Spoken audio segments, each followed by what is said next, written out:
Nah ini jadi sebelum kita pasang ini udah kita rakit dulu semuanya guys. Ini part positifnya.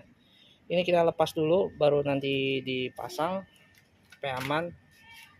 Relay kita taruh sini ya. Kita rapihin buat ke masa budinya dari berapa ini?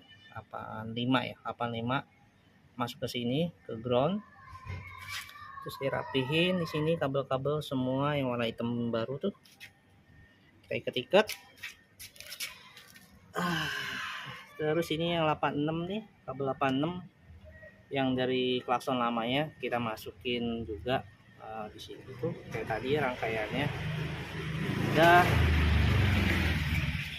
dipasang, udah rapi semuanya. Sekarang kita coba dulu ini masukin negatif nih. Oke, nanti kita kencengin. Sekarang kita tes